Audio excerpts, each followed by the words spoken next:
Now listen to this. This is mind-boggling. This is just too much. This hadith is too much. As in, it's so powerful. If you were to reflect on it, you should, maybe faint. When Allah loves a slave, He calls on Jibril. Who's Jibril?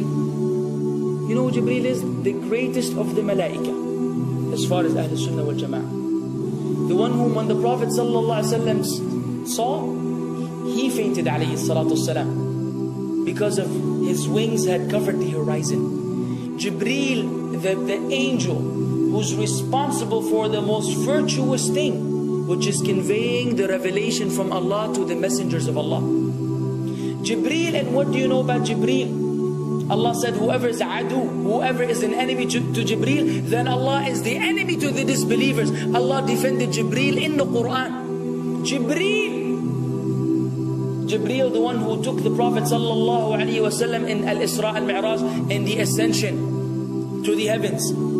Jibril, the malak, which we don't know what to say about, because of his honor and his virtue in the sight of Allah. Allah will call on him to share with him the love which He has for you. Allah doesn't need to do this.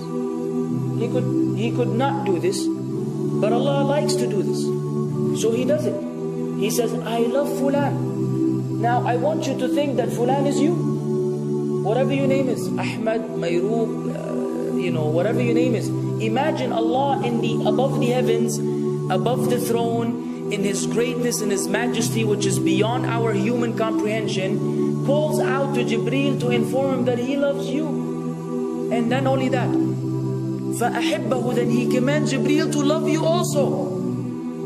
So Jibril now loves you. Allah and Jibril love you. But it doesn't end there. Jibril then will call upon the inhabitants of the sama. Who are they? All the malaika. How many? We can't even count.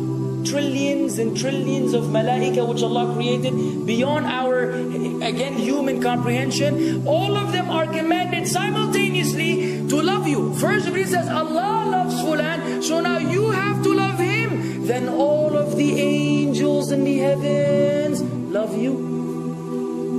Then Allah will place acceptance for you on earth. So people will love you. Not everyone. You may be saying, why do I have enemies? People who love the Sunnah will love you. The people who love Allah and His Messenger will love you. The people who are upon the correct aqeedah and methodology will love you. Other people may hate you because of a problem in them, not because of a problem in you. Because you may say, well, this fasiq, this evil, disobedient person doesn't love me. Don't expect him to love you. He loves people like himself. Who will love you? Righteous people. Righteous people. They don't know why. They don't even know why. You've never even given them $1 or a rial or a pound. You've never done anything for them. Maybe you scream at them. Maybe you do other things.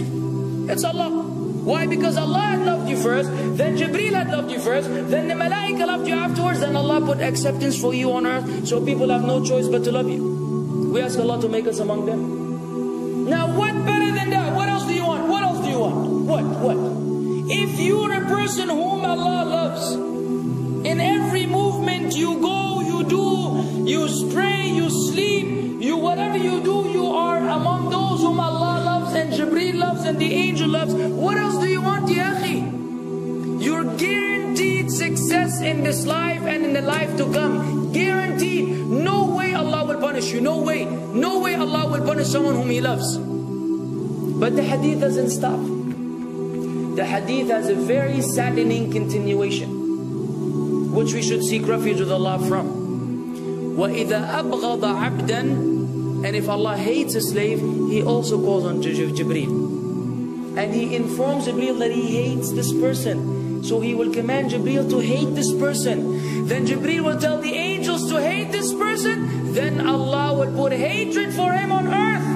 La ilaha illallah. Imagine you walking upon the planet, the face of the earth which Allah created, while Allah hates you, and the angels hate you, and Jibreel hate you, and the righteous people hate you. What a sad state for a human being. And ikhwan, we could be one of those as well. If you are prideful, arrogant, you are qualified for this hatred, because Allah does not love kulla mutakabbirin jabbar. Allah does not love the arrogant, the prideful. If you go against the sunnah, then Allah does not love those who go against the sunnah.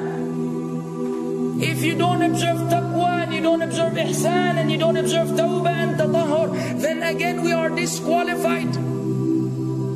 If you, many things which we can mention, many things which will bring about Allah's hatred and deprive us of Allah's love. It's a very sensitive situation, meaning right now, you have to be one of these two. Either Allah loves you or He doesn't. But there's always good news, even for those people whom we can be amongst. It's not too late because you're alive. It's not too late because it's Ramadan. It's not too late because you're breathing. Even if you led a life of someone who had attained Allah's hatred, if you were to return to Allah, then Allah will love you and be happier.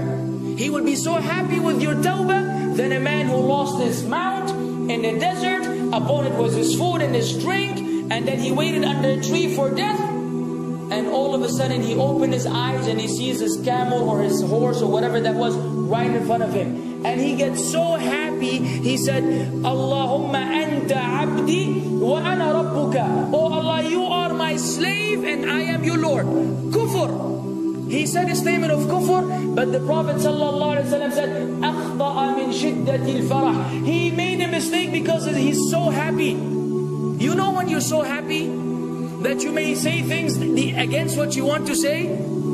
When you're so happy that you just, you say words that mean nothing to anyone, Allah is happier when you return to Him than that person. What else do we want? For how long are we going to stay away from Allah?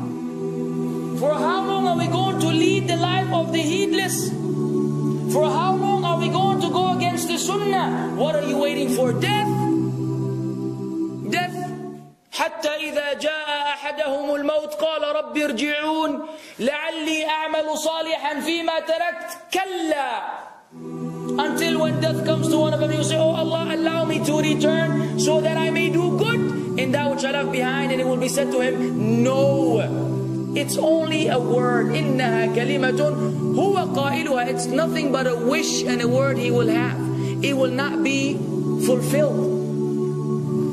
Let us not wait for death, ya akhwan. If each one of us here, by Allah, if each one of us here acted upon the sunnah, lived according to the sunnah, and invited people to the sunnah, and enjoyed what is good, and forbade what is evil, wallah, we will make a major change in the city in which we live. And if Muslims hearing this all over the world had that same attitude, then we will change the condition of the whole ummah. So no enemy can come and play games with us. We will squash them, all of them, because Allah will defend. إِن تَنْصُرُ اللَّهِ يَنْصُرْكُمْ وَيُثَبِّتْ أَقْدَامَكُمْ. If you aid Allah's deen, Allah will aid you and will keep your feet firm. But we don't even live according to the sunnah, let alone be given victory over the enemies. So we're being humiliated in everywhere we go in the world. So let us make that change. Now that Ramadan is here, now that you've been given this sudden inclination towards good, if we don't succeed, if we don't take advantage of this month, wallahi, we are losers. If Ramadan ends and you are the same way you were before Ramadan began, then one of us is a loser. If we don't return to Allah after Ramadan, then we are losers as well. So tonight, bi'idhnillah, always on our mind, attaining Allah's love, acquiring Allah's love, fetching for the sunnah and acting upon it whenever we're able to do so.